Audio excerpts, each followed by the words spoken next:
frightened, unprepared, exhausted, confused, depressed,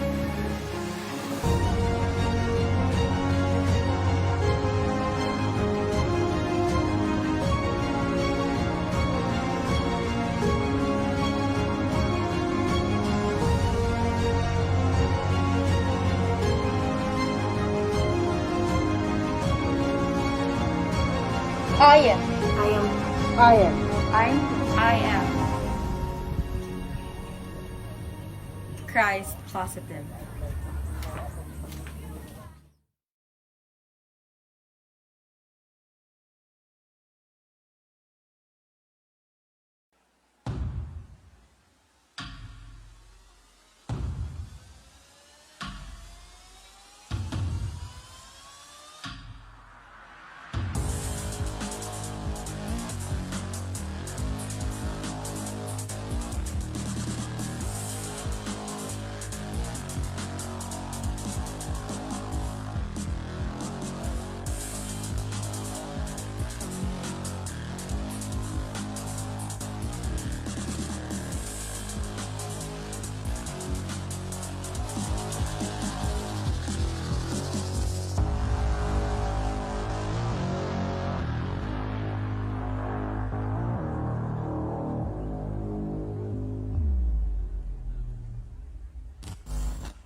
FeastCon 2020, in the beginning.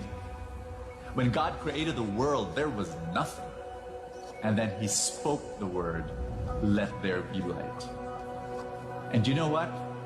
The Gospel of John says that, brings us back to the beginning. In the beginning was the Word. And then he says the Word was made flesh. And then he talks about Jesus. And so today, if you feel that your life is stuck in the past, if you feel that you're there trapped in the old, I want you to start understanding, opening your eyes that God, the one who created all this, and that Jesus, who is the Word made flesh, they've not stopped creating new things. God is birthing something new in your life. And that is what Feast Conference 2020 is all about. Hey, we're gonna have brand new workshops and brand new classes and fellowships and after parties.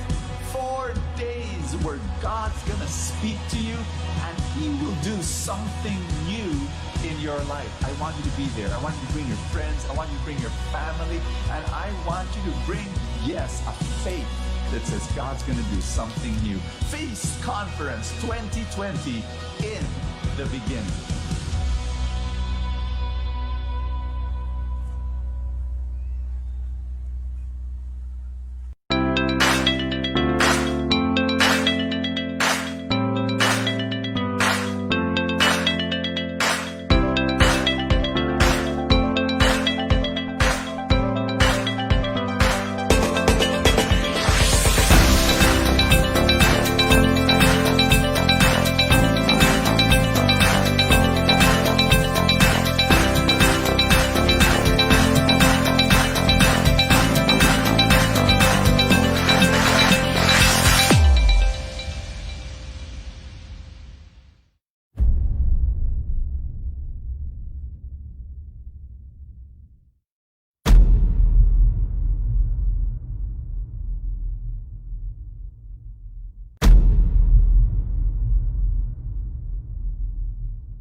Frightened.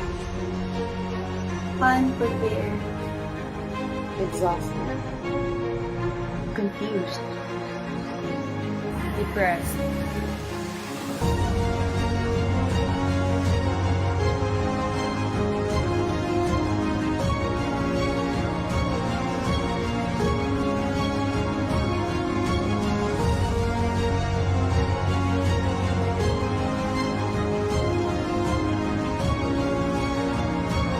I am. I am. I am. I am.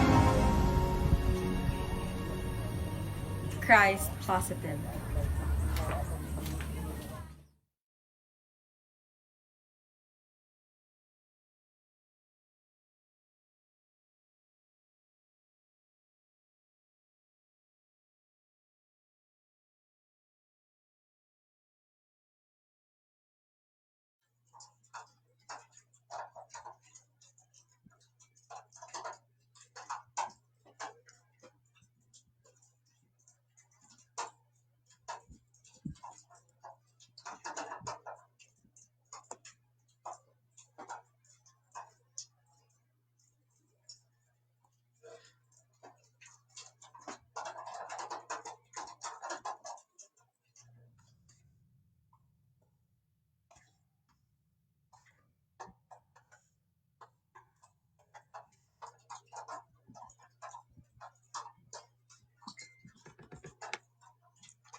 Hello, happy Saturday sa tanan. Welcome to the feast. Welcome to the happiest place on earth. Can you please tap someone next to you kung nakay kauban? You are loved. Or kung ikaw ra pud isa, or just type in our comment section, you are loved. So, by the way, I would like to introduce myself. I am Brother Gerald M. Horomat. I am the emissary of Feast Light Butuan for 2 years now, and I am your host for today's activity. Yay! Well, actually, first time pa na ako nino nga mag-host no through an online platform because usually physical ra magyud ang mga activities nga akong naga-host ko no. So actually this is my first time, so murag awkward kaayo no nga magstorya-storya ka diri sa kwarto nga ikaw ra isa. So kanang murag kinahanglan pag ginako ni siya nga i-maanad ko ani no. So since first time pa nako ni, so you gotta forgive me no. So as I would navigate my way through this, and what we're going to do now is I think let's just wait for some friends to come in. Okay, so as of now nanatay 30 ka viewers okay sa atong live stream. Okay, so just wait for some friends to come in, and then we will be starting soon. Okay, so for the meantime, let's just greet some friends no who are coming in. So okay, so hello Doc Aiza, welcome. Also to Sis Ellen. Okay, also hi Ate Gemma, watching from Nasipit. Oy, Ate Gemma, kumusta? Also to Ate Ellenberg Gonzalez. Hi Te, kumusta? Wendy Liz Albarico. Okay, so we also have here Siri Jean L. Kaburian. A blessed afternoon, everyone. Hello, Sis Siri Jean. Also, Ate April. Ate April, hi. To Ate Maris Tihamo. Ate Maris, hi. To Rosel. Rosel, hi. Kumusta dira? And we also have here Charlize Dabalos. Sa paman. Noy Ate Beng, kumusta dira sa Belavista? Okay, so si Sis Amedj or si Gemma siguro ni Napitan Asunepsi. Okay, hi. Okay, humana Sis Lalian Marina Maglasyo, hello. I hope okay ka din ha. And Okay, so Alexa Badana, go Kuya Gerald. Cool ba gid kay first time pa nako ni. To JR Plaza, hello. Ate Ellen, hi. Um, okay, so as of now, nanatay 38 ka viewers sa atong live stream. So thank you so much guys sa pag-participate. And also please don't forget to share this live stream to your family and friends. So you are now watching the second leg of our online activity, still in connection with our 5th anniversary as Light of Jesus Family Community here in Butuan City. Of course, with our theme for this year, positive. So this is inspired from Galatians chapter 2, verse 22, which states that I have been crucified with Christ, no? And I no longer live, but Christ lives in me. So well, I think murag relevant gid kay ni siya sa ato ang very timely gid kay ni siya nga verse no sa ato ang situation karon that we are experiencing crisis, we're experiencing pandemic, no? So I have been crucified with Christ. So I think all of us are experiencing sufferings in one way or another. So just like sa ako pong situation no nga lisod jud kayo ang time karon, not just physically kay kinahanglan nimo nga makig distance sa mga tao, no? Also strict implementation of our health protocols. Usahay naglisod po kog uli na sa mo. Actually I'm not from Butuan, I'm from Agusan del Sur niya. Strict due to strict ang mga checkpoints, maglisod ko uli sa amo ano. So kana siya usa na sa mga sufferings nga ako na-encounter karon.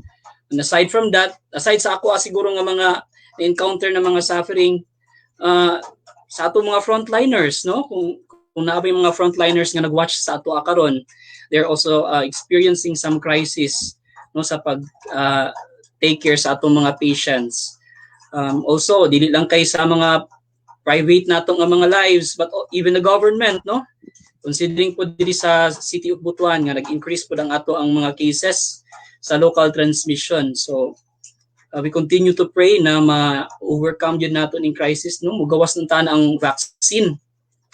Aside from that, siguro some of us are experiencing some emotional problems, and also kasagaran po financial problems, no? Nawad-an og mga trabaho, nawad-an og mga panginabuhian. So kana siya.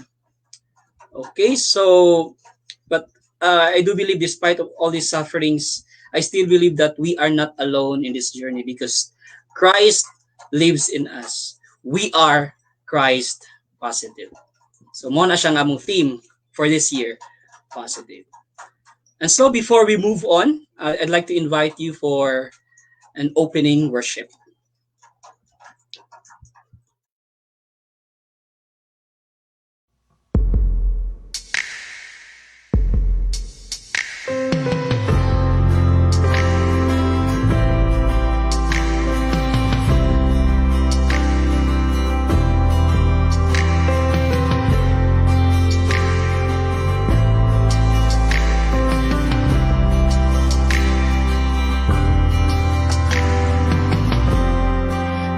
If you're willing,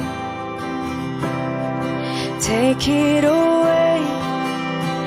This suffering and pain, take them away from my hands. But God, if this burden uncovers your plan, I'll trust in your ways. I take it with my open hands. Oh, God, I want only what you desire. Oh, not my will, yours alone will be done. I embrace this cross just as you, Lord, have done. This is not the end. You turn this around. This breaking into glory, these thorns into my crown. For I know you'll overcome. Not my will, but your will be done. When my plans don't go my way, I will trust in your ways all the more. Will I praise when my pain is far too great? I will trust in your ways all the more. I praise for your goodness never ends. I will trust in your ways, you alone. Will I praise God, your love, it never fails.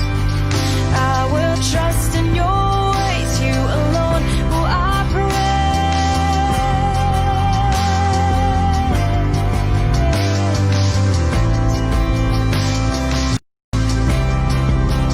I embrace this cross, just as you, Lord, have done.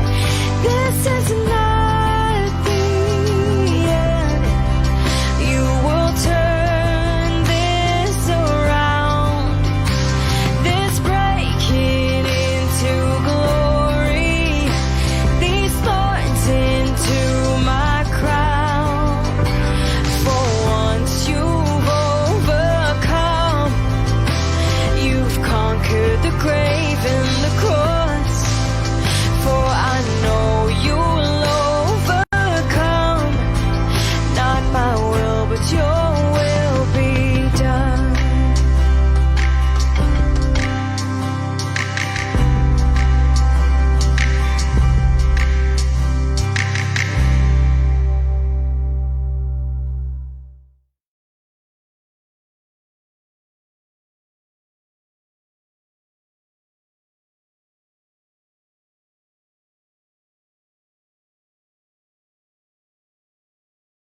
Okay, so last week no, we started our celebration with lingaw-lingaw. Kauban ang mga gwapa nato nga mga servants nga si Priyan og si Sharja. And we are so thankful nga daghan nag-participate ato no. So and also congratulations sa mga nakadaog sa mga prizes. And so today I now formally welcome you to this online session entitled Minds. So today we will be having two segments. So first will be someone will talk about brain health, and the second part will be all about entrepreneurship. No, so overcoming financial challenges or learning about financial strategies during this pandemic. So without further ado, let's now start with our first segment, which is all about brain or mental health. So to introduce to us our speaker, I now give the screen to Ate Erneline Balderas. Ate Erneline. Hi, Te. good day everyone. Wow. Hi, Je. Hello, Te. How are Ganahan ko sa imong you? ganahan ko sa imong perlas ng silanganan, Te. Oh, syempre, no? Para pang kuanin siya. Pawala sa kulba. Charot. First time po na ako ni Promise. Hi, everyone. Hi, Satanan, brothers and sisters. Welcome.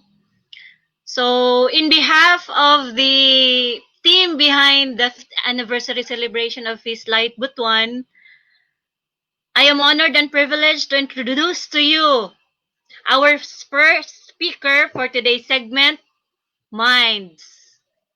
You know, when we were brainstorming the theme for this year's anniversary, we were discussing about how we can cope with these challenging times as a community. We came up with the idea of being positive, which is very timely and relevant.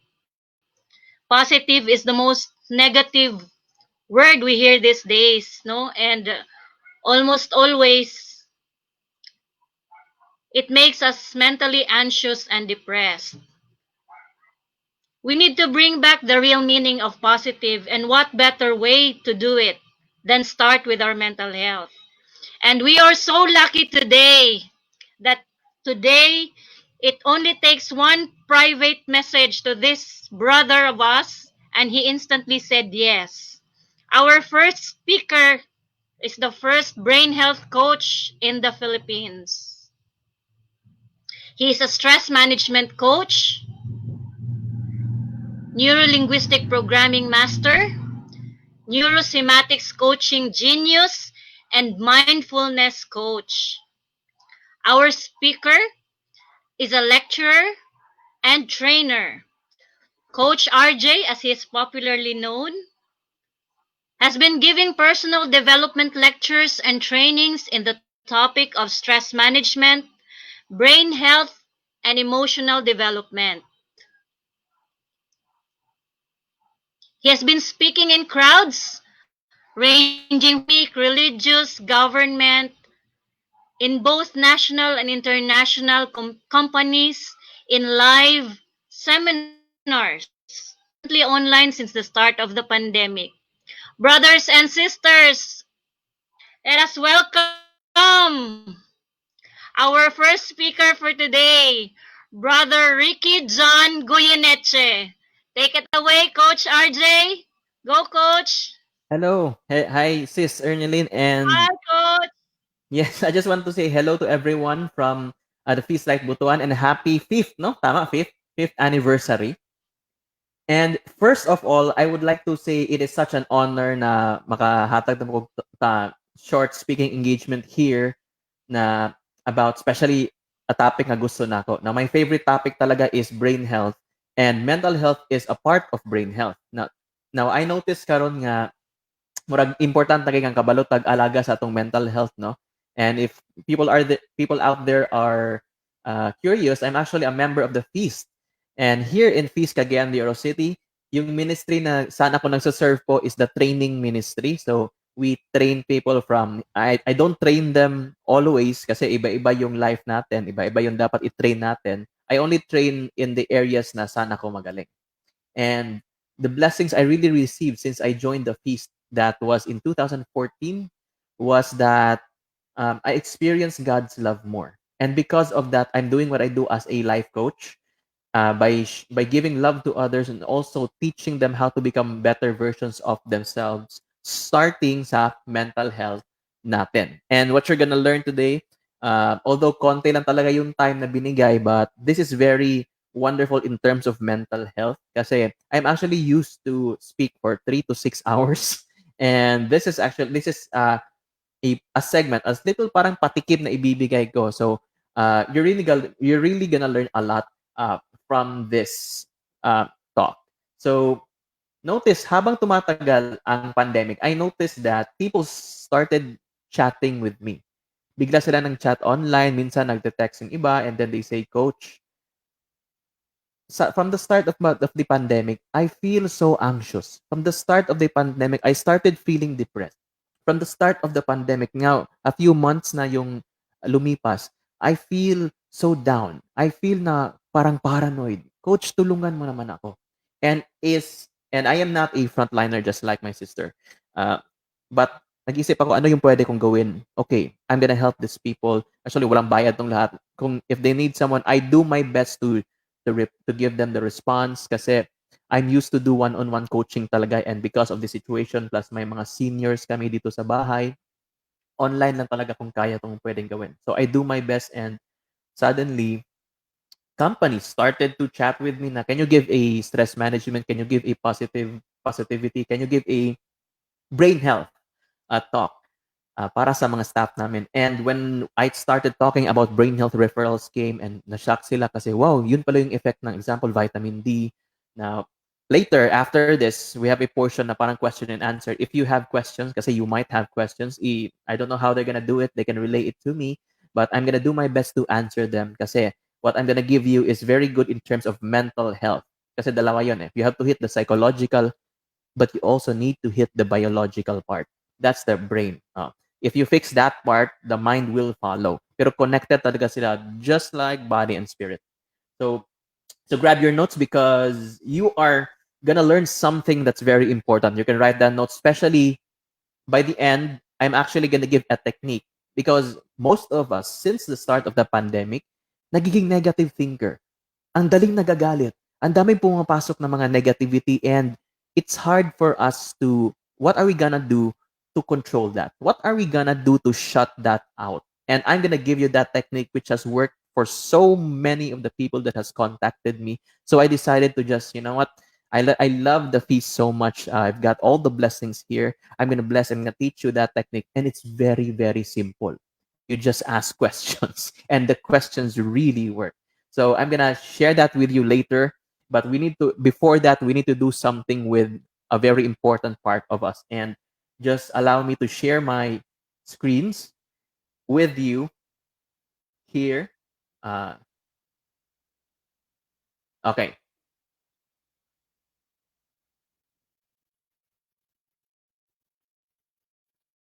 Ayan. So this is the quote that I really like in terms of mental health. It was St. Paul's letter to the Philippians, and it says, "Finally, brothers, whatever is true, whatever is honorable, whatever is just, whatever is pure, whatever is lovely, whatever is gracious, if there is any excellence and if there is anything worthy of praise, think about these things." And I really emphasize that part. Kaya binago ko yung color. Think about these things. Because if you ask me, the greatest motivational book, I've read so many motivational books. Siguro 25 na to 30, running 30. And ang maganda talaga is still the Bible. Andun talaga lahat. Grabe, praise God, hallelujah, amazing talaga. And what is the first thing in this quote that God is telling us that St. Paul wants us to be aware of? To think about the things that was mentioned prior. In short, brothers and sisters, ano yun? Focus. And that's very important in terms of mental health natin. What are we always focusing on? And that is the thing that I'm gonna guide you through para hopefully I could get to you kung paano to gagawin talaga. So, focus.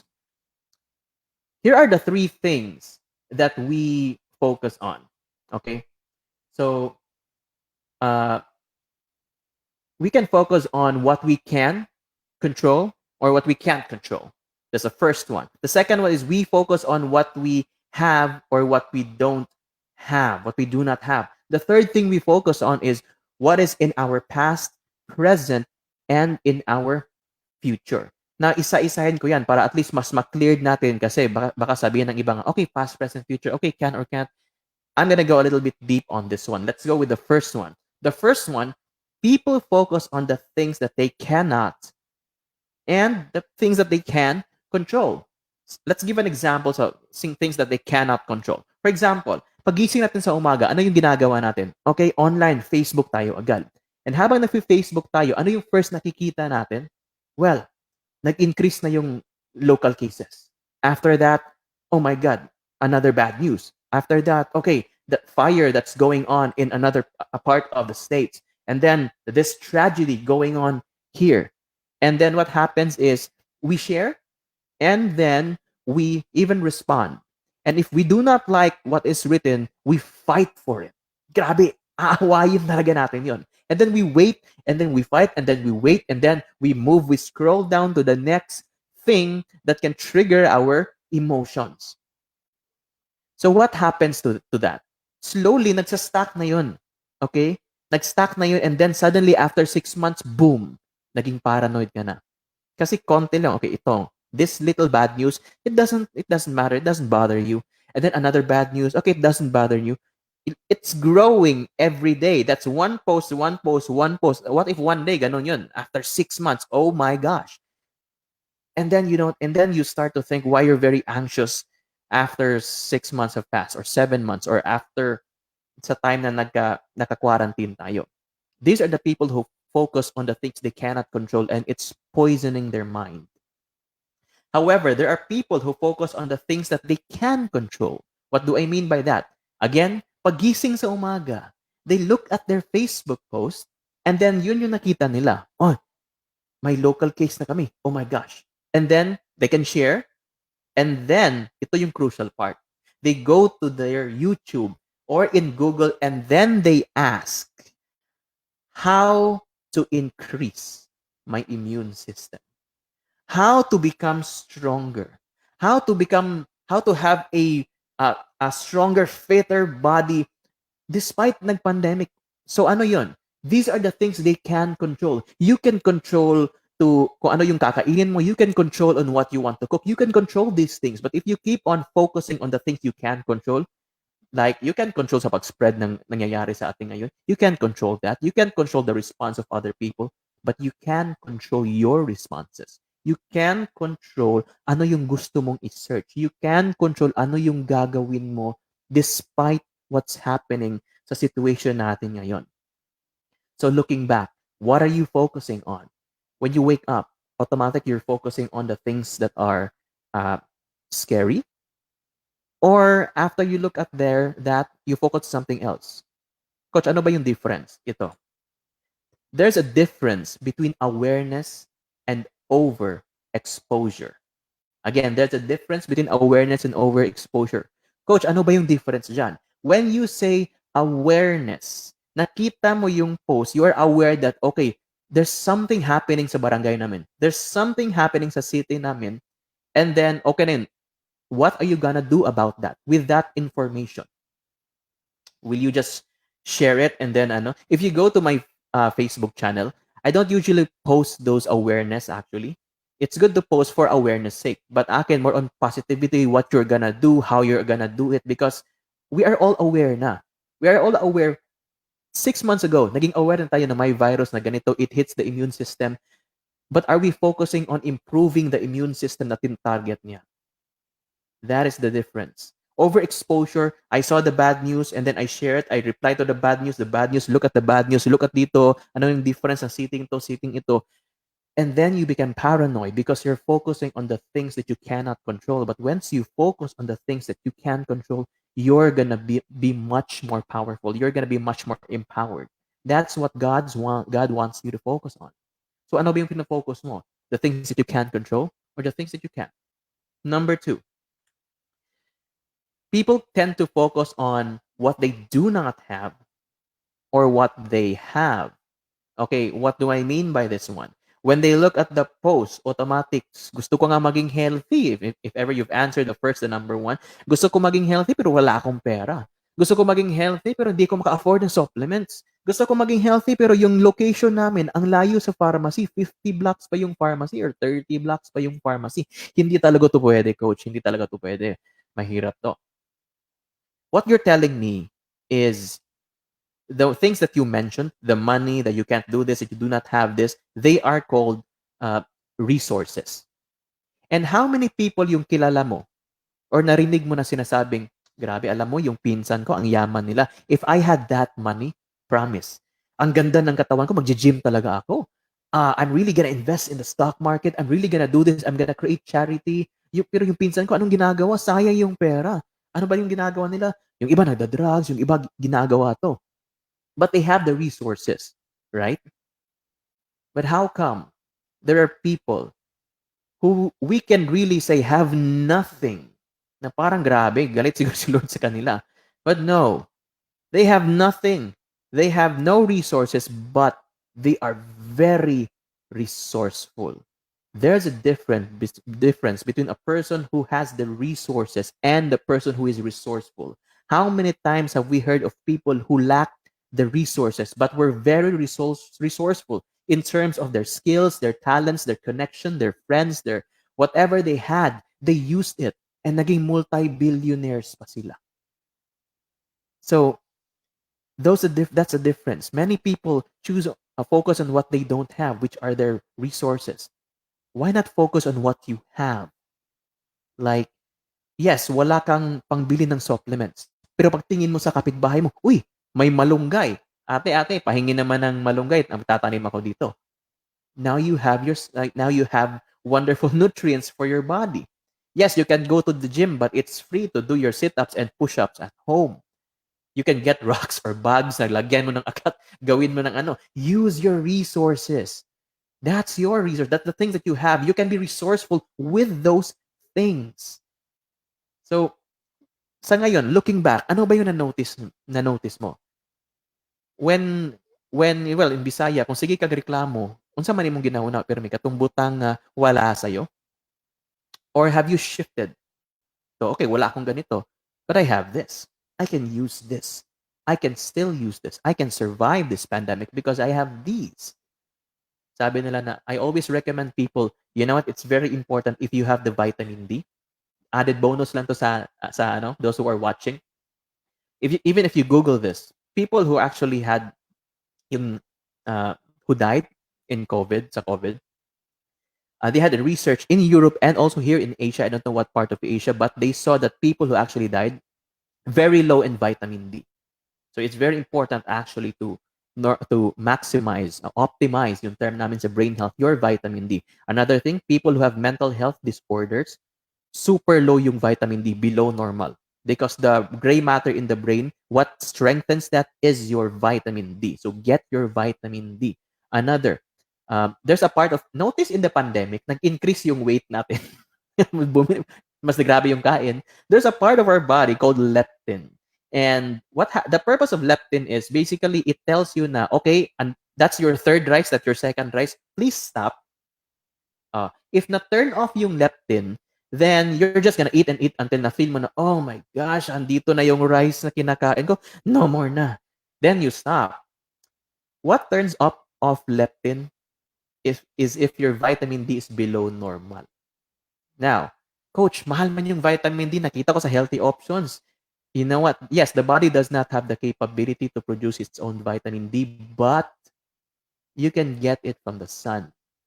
Huwag ka namang lumakad sa labas kasi mahirap sa situation natin. But what I do is, likod ng gate namin, I just walk in circles 30 minutes or you can magpatan ka doon. Basta 30 minutes when I wake up, 30 minutes lang. Huwag yung 11 in the afternoon, masusunog ka dyan, mahirap yan. But you just do that in that amount. You got your vitamin D.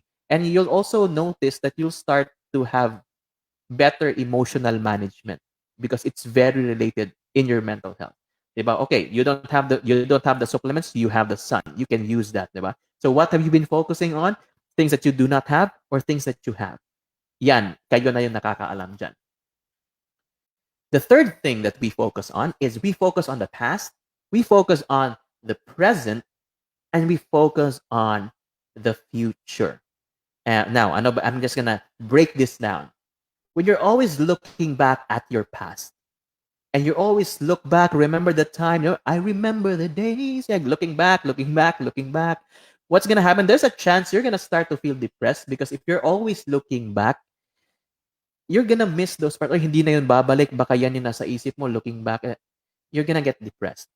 Clinically depressed, when yung grabe na talaga na depression, you look back in the past at all the things that have done na nasaktan ka, you focus on what you don't have, and then you focus on what you cannot control. And boom, grabe yung depression mo pag ganun. So, please watch out for that. Although it is true that we can say that, okay, the past will never equal the future. Yes, that's true unless you live in your past. If you keep on looking at your past, your future is gonna look like your past. So, time to move on, everyone. What about the future?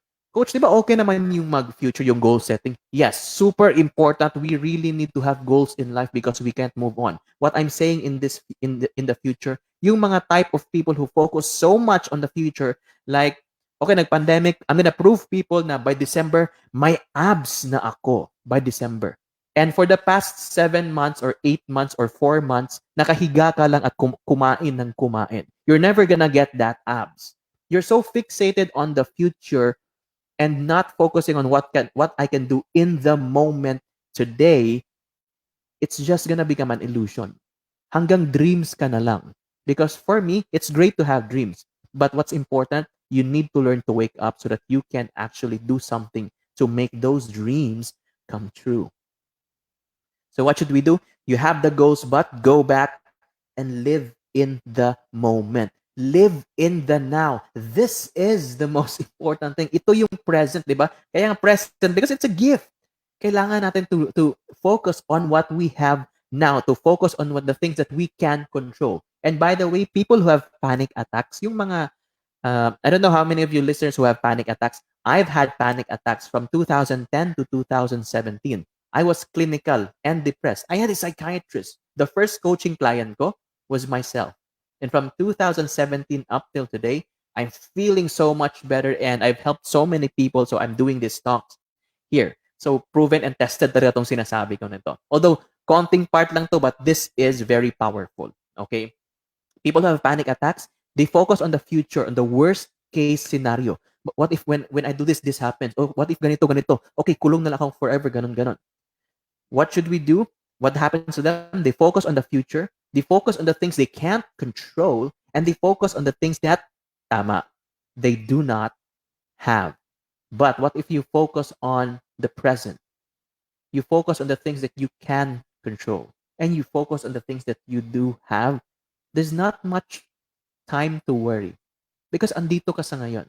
Sitting here, listening to this, writing the notes, and then you notice na, okay pala, no? Yan yung tinatawag natin, brothers and sisters, na mindfulness. You can even see that in the Bible. One of the things that I love, the verses in the Bible that I love is this one. Again, from Philippians, grabe talaga to si St. Paul, no? Ito, beloved, I do not consider that I have made it my own, but this one thing I do, forgetting what lies ahead, forgetting what lies behind pala, forgetting what lies behind, straining forward to what lies ahead, my goal siya, and I press on toward the goal. I press on, present, in the present tense. I press on towards the goal for the prize of the heavenly call of God in Christ Jesus. So even St. Paul knew how to do this. Kasi ang daming nightmares si St. Paul. Ang dami niya ghosts from the past. But he understood that if I'm gonna finish God's mission for me, I'm gonna have to get over that, focus on God, focus on my goal, but live in the now so that I can hit that goal with my fellow Christians, with my fellow brethren in Christ. And we have to do that as Christians. We need to do that. Lately, since the start of the pandemic, even before the pandemic, notice, ano ba yung focus mo? If you're living that miserable life, saan ba yung focus mo? Is it the past, present, or future? Are you focusing on the things you don't have and compared to those that you already have?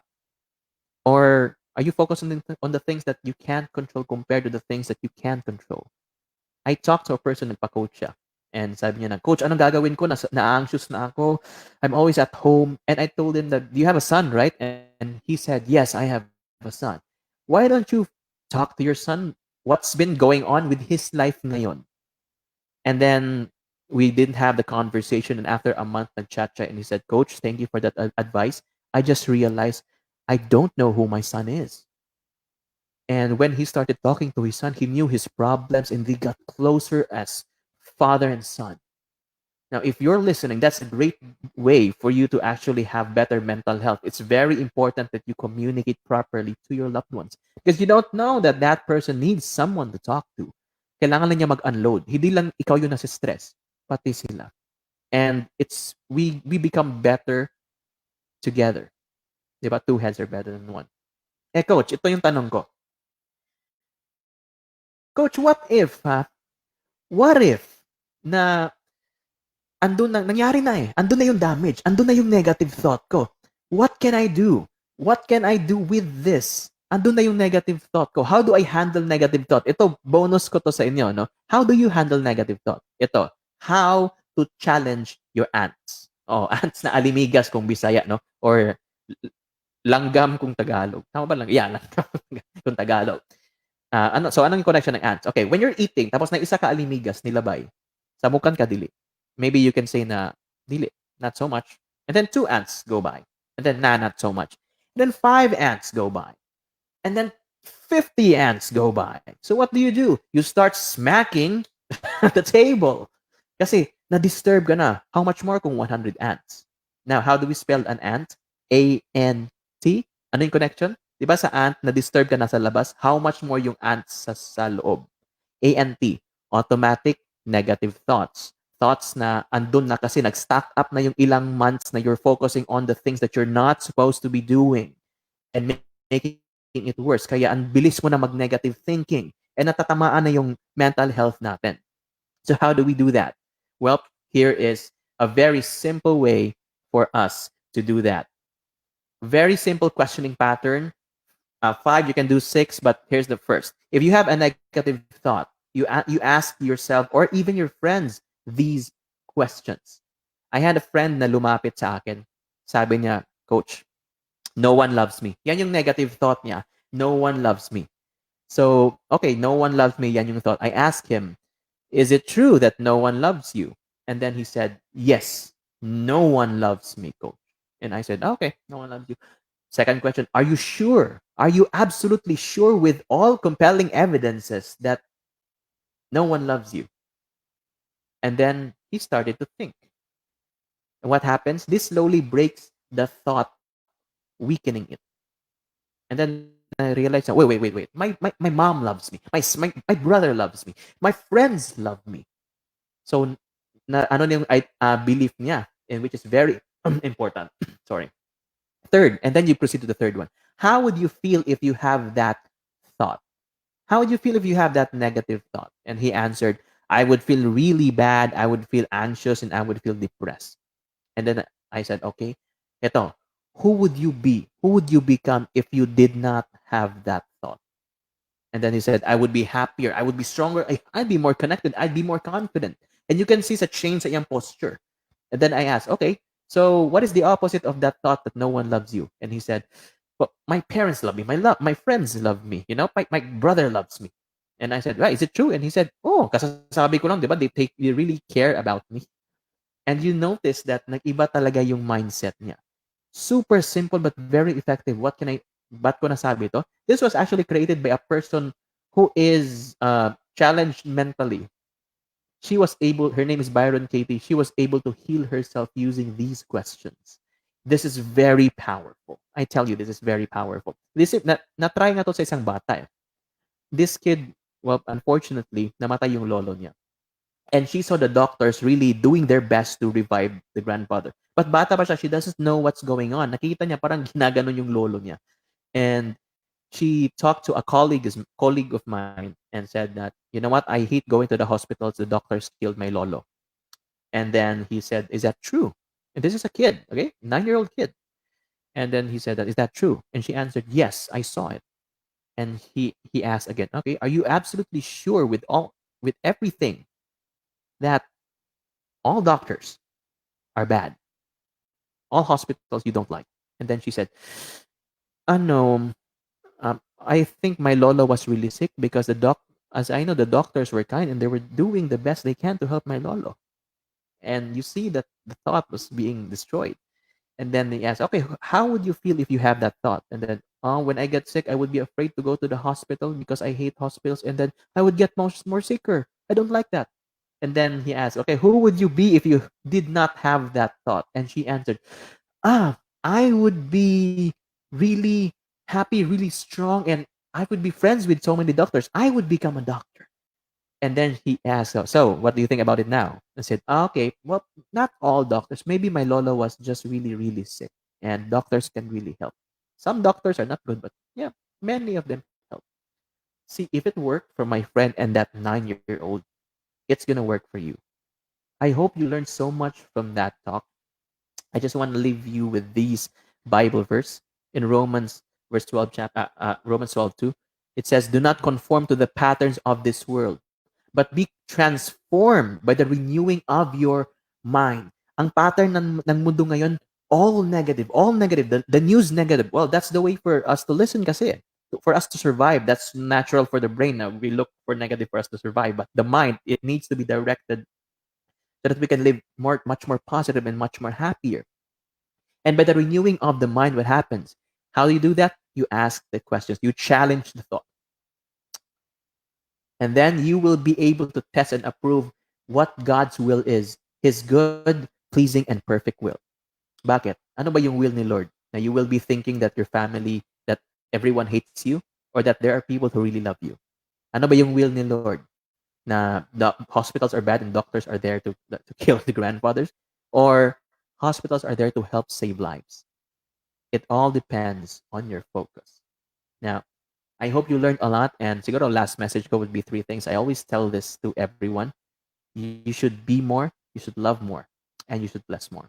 So I'm going to stop my sharing now, and I hope that really helped a lot for everyone. So, yun. Thank you so much for listening.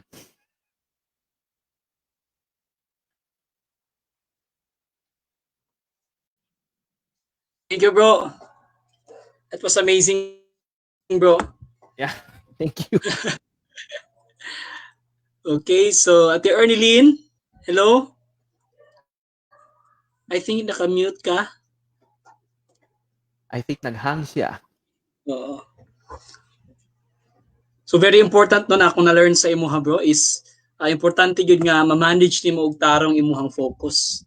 Kay diba I think very crucial na nga area when it comes to mental health no.